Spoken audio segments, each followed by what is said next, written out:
نبی پاک صلی اللہ علیہ وسلم نے ذرا حدیث کے لفظوں پر غور کرنا.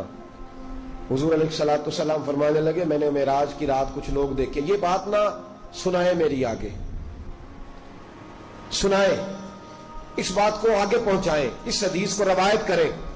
حضور فرماتے ہیں میں نے معراج کی رات کچھ لوگ دیکھے جن کے پاس اعلیٰ خوبصورت پیارا کھانا پڑا تھا، بہترین غذا تھی پاس پڑی تھی، لیکن وہ گند کھا رہے تھے، وہ بدبودار چیزیں کھا رہے تھے، کیڑے مکوڑوں والا گند کھا رہے تھے، کیچڑ کھا رہے تھے.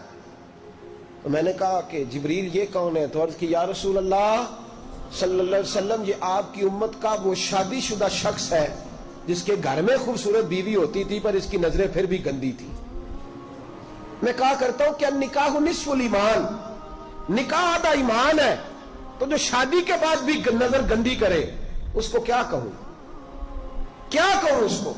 اور ہمارے ملک کا میڈیا یہ کہتا ہے کہ بدکاری میں اتنا زور کواروں کا نہیں جتنا شادی شدہ لوگوں کا ہے. شرم ہی نہیں آتی، کوئی خیال ہی نہیں ہے. یہ بھی معراج ہے، اس کو بھی سنا کرو. نبی پاک صلی اللہ علیہ وسلم نے ارشاد فرمایا کہ وہ گند کھا رہے تھے اس لیے کہ ان کے گھر میں جوان خوبصورت بیوی ہوتی تھی پر وہ گندی نظریں کرتے تھے. خدا را اپنے ایمان کی حفاظت کرے. ہم تو اس ملک میں رہتے ہیں جہاں بچیاں جلوس نکالتی ہیں کہ وہ تو لفظ میرا دل نہیں کرتا میں زبان سے ادا کروں. ایسے ایسے جملے ہمیں سننے کو ملتے ہیں. خدا را اس وقت سے ڈرو جب اللہ کا قہر نازل ہو، اور پھر جب امت مسلمہ پہ جو عذاب آتا ہے اس کی تو شکل ہی اور ہوتی ہے. اگرچہ وہ والا عذاب اس امت پہ نہیں آئے گا جو پرانی امتوں پہ آیا کرتا تھا، لیکن یہ جو روز ہمارے اپنے گلے کاٹ رہے ہیں یہ بھی تو عذاب کی ایک شکل ہے. یہ جو ہر چیز ہونے کے باوجود بے چینی ہے تو عذاب کی ایک شکل ہے. اور دوسری بات، میں ہر معراج پہ یہ حدیث پڑھتا بھی ہوں، یاد بھی کرتا ہوں، سناتا بھی ہوں، اور اللہ جانتا ہے مسجد میں بیٹھا ہوں میں کوشش بھی کرتا رہتا ہوں کہ میرا عمل ہو جائے. آپ میرے پیارے یا میرے لیے دعا کیا کریں، اللہ تعالیٰ مجھ پہ فضل فرمائے. ہزاروں لوگ ہیں میری بات سننے والے، اور ہزاروں لوگ مجھے مل کے کہتے ہیں ہم بدل گئے، آپ کی فلاں بات نے بدل دیا. تو میں دعا کرتا رہتا ہوں کہ یا اللہ مجھے بھی بدل دے. میں یہ جو لوگ کہہ رہے ہیں مجھے اس کے قابل کر دے.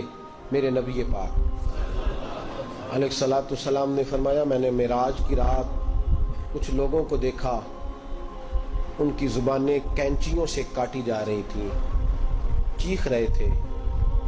میں نے عرض کی مولا یہ کون ہے؟ تو حضرت جبریل امین مجھے بتانے لگے، عرض کرنے لگے یا رسول اللہ صلی اللہ علیہ وسلم، اور رب کے نمائندے عرض کرنے لگے یا رسول اللہ یہ آپ کی امت کے وہ علماء ہیں، وہ خطیب ہیں، وہ واعظین ہیں، وہ لمبی تقریریں کرنے والے لوگ ہیں جو لوگوں کو درس تو دیتے تھے لیکن خود عمل نہیں کرتے تھے. اپنی ان کی تنہائیاں خطرناک تھیں، اپنی ان کی عبادتیں کمزور تھیں. آپ یہ اسی چکر میں رہتے تھے کہ میرا استقبال بڑا ہوتا ہے، اسی چکر میں رہتے تھے کہ فلانا میری بڑی تعریف کرتا ہے، اسی چکر میں رہے کہ کتنی پیاری فوٹو میری بورڈ پہ لگی ہوئی ہے، اسی کھاتے میں رہے. یہ دعا کریں یہ احساس نہ پیدا ہو کہ ہم کوئی شے ہے. اللہ تبارک و تعالی جہاں ہم ہیں ہمیں اس معیار پر اپنی بارگاہ کے قریب کر کے رکھے اور محفوظ رکھے. لما تقولون ما لا تفعلون، اللہ فرماتے ہیں وہ بات کیوں کہتا ہے جس پر تو عمل نہیں کرتا. میرے بھائی ایک اور بات سن لیں اور میں اپنی بات کو سمیٹوں. محبوب فرمانے لگے کچھ لوگ میں نے ایسے بھی دیکھے کہ جن کی زبانیں اتنی لمبی تھیں کہ لپیٹی جا رہی تھی ان کی وجودوں پہ. اور ایک روایت میں اس طرح ہے کہ وہ اپنے ناخنوں کے ساتھ اپنے وجود کو کاٹ رہے تھے. معراج کی رات دیکھا تو میں نے پوچھا جبریل یہ کون ہے؟ تو مجھے بتایا گیا یا رسول اللہ چغل خور ہے، غیبت کرنے والے، لوگوں کی پگڑیاں اچھالنے والے، پھٹے پہ بیٹھ کے، چوک پہ بیٹھ کے، دکان پہ بیٹھ کے رات کو تنہا میں اس کی غیبت کر. چھوٹا گناہ ہے. نبی پاک صلی اللہ علیہ وسلم نے فرمایا غیبت کا گناہ زنا سے بھی زیادہ ہے. ہم معمولی بات سمجھتے لنوریہ من آیاتنا. معراج پہ رحمت بھی آئی تھی، میں نے اس کا ذکر بھی جمعے میں کیا ہے. میں نے بتایا ہے کہ نبی پاک علیہ الصلوۃ والسلام بخشش کا پروانہ لے کے آئے. یہ بھی معراج ہے. اپنے آپ کو بدلو، اپنے آپ کو تنہائیوں میں لے جا کے سوچو. اور خدا را وقت بڑا گزر گیا ہے.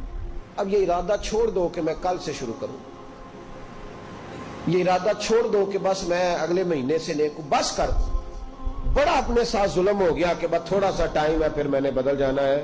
مسجد بھی ہے، معراج شریف بھی ہے، رات بھی ہے، اور وہ وقت ہے جس وقت اللہ قبول فرمایا کرتا ہے۔ آج اس سے کہو کہ یا اللہ ہم بدلنے کے لیے آئے، اس سے توفیق مانگو، آج نہیں ابھی سے اپنے آپ کو تبدیل کریں، وہ جگہ چھوڑ دیں جہاں بیٹھ کے گناہ ہوتا ہے، وہ دوست چھوڑ دیں جن کی صحبتیں ہمیں جہنم کی طرف لے جا رہی۔ آ جاؤ واپس، بس کر دو۔ خدا را ہمیں اپنے وجودوں پر رحم کھانا چاہیے، ہمیں ڈرنا چاہیے۔ تو معراج کی یہ نشانیاں ہمیں رسول کریم علیہ الصلوۃ والسلام نے عطا کی ہیں۔